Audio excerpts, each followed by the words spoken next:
I guess I'm really talking about this.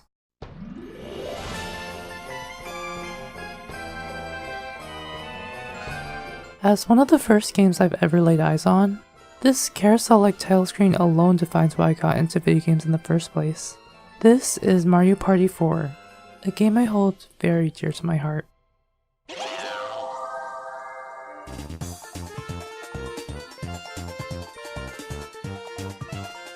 As a wide-eyed kid, anything colorful or flashy would obviously grab my attention, and this game felt like the perfect introduction. Between this game and Melee, I went for the brighter one because Melee honestly terrified me with its endless void and wireframe aesthetic. Looking back at the intro, it made sense why this game meant more to me than just characters on a screen. It was genuinely a portal to another world. A bit dramatic?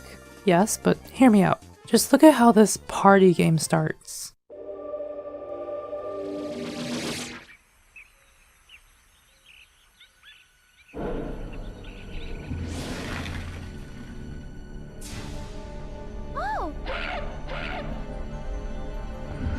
I never forgot how cinematic this cutscene was. The camera panning from the stars to Peach's castle definitely conveyed that this game is supposed to be out of this world. Or maybe they wanted it to be artsy, I don't know. It reeks of early 2000s animation, but compared to the opening of the last game, there's no denying that they wanted to raise the bar with their first Mario Party on the GameCube.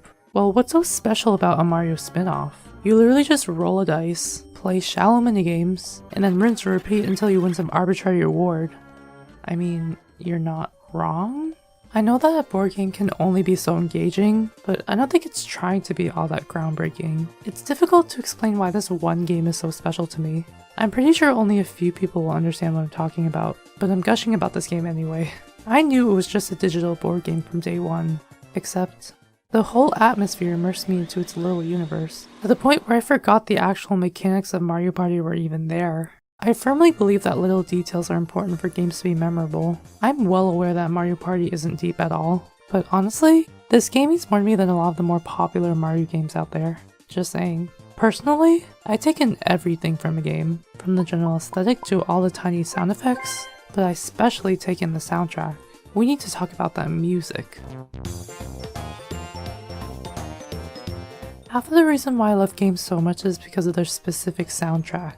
I remember Mario Party 4 being one of the first video game music that I searched on YouTube because of how memorable the music was, and I sorta maybe kinda wanted the game again. I didn't know this until recently, but I noticed this carnival/circus motif surrounding the whole game. Again, with the title screen, the main menu of an envelope with tickets, the curtains within the modes. This game combines carnival fun with some sort of mystical aura. And cubes, lots of cubes. I never really picked up on these things, but it's obviously something I noticed after obsessing over it. I'm sure you've noticed that the title screen basically embodies a merry-go-round, with its cheerful swinging tune. But then you get to the main menu and suddenly the music is mystical and mellow.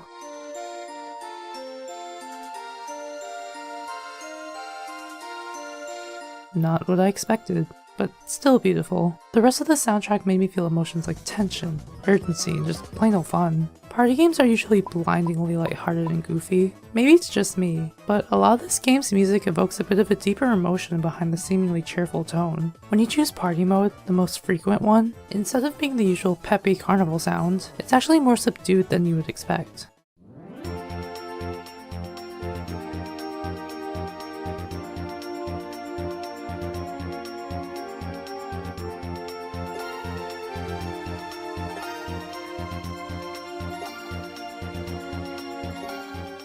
There are some deeper elements within the music.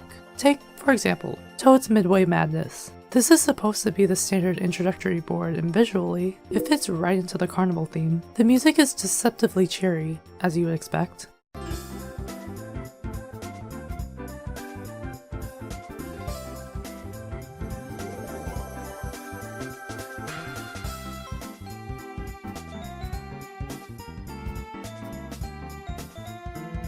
But something about the melody makes it feel nostalgic and reminiscent, as if you're remembering the joy you experienced at the carnival.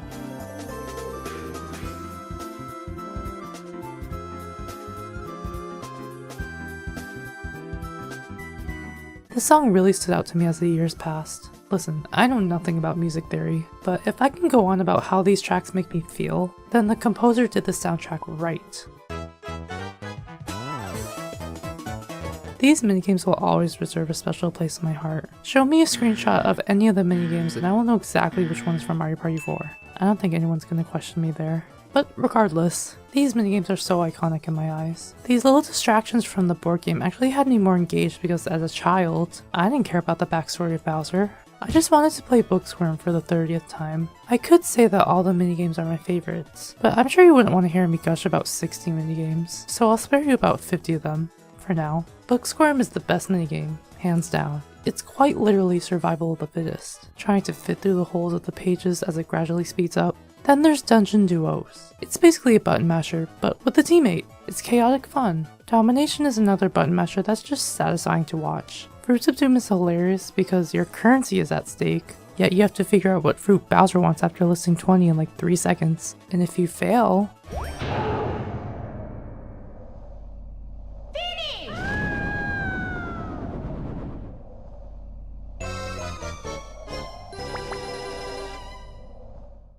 I'll always remember these clips in Trace Race and how impossible it was to draw a circle. Bowser's Bigger Blast is the perfect combination of luck and tension, and many more. So much personality enjoying these little distractions. I love these minigames so much.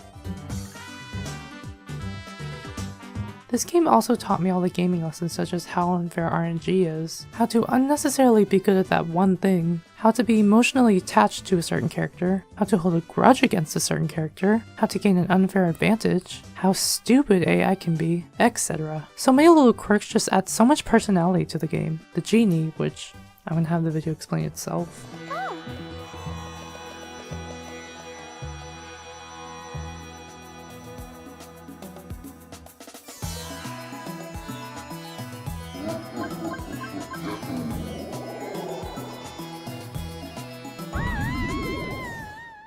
Daisy's voice isn't as loud, which is refreshing.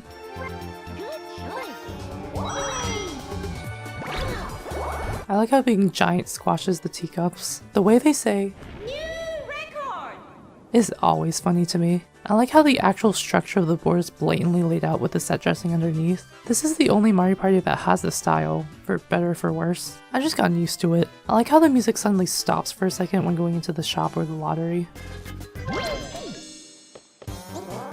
These little details have stuck with me for years. The jump to the GameCube definitely pushed the graphical envelope, yet still retained the fun style of Mario Party. Even though I can never shut up about this game, even I find things about it that I've never seen before. Like, I don't remember playing these extra modes. Granted, I knew they were there, but it's one of those modes that you know about but you don't touch because it looks scary. Yes, these things drove me away. Anyway, I didn't know that there were all these side modes like murdering innocent Goombas, or checking the heartbeats of patients, or an endless version of Book Squirm. Yes please, they know me so well. As I've said before, a lot of fans flock to the popular games in Nintendo's history as their favorite game, which is fair because great games should create those everlasting memories. I do understand why Super Mario 64 is a favorite to many. Exploring Peach's castle must have felt so wondrous and mysterious. Believe it or not, I experienced the same sensation from Mario Party 4. There's no deep lore or character arcs. There's no groundbreaking innovation. It was simply a party game, but this game means a lot to me and made me appreciate video games as a whole. I owe a lot of my passion to video games from Mario Party 4. It taught me that video games can be more than just fun or addicting. They can immerse me into a world like no other. They can make me appreciate the spectacle and feel so much. So, thank you, Mario Party 4, for allowing me to love Nintendo and Yoshi and video games in general. I wouldn't have it any other way. Basically, Mario Party 4 is best.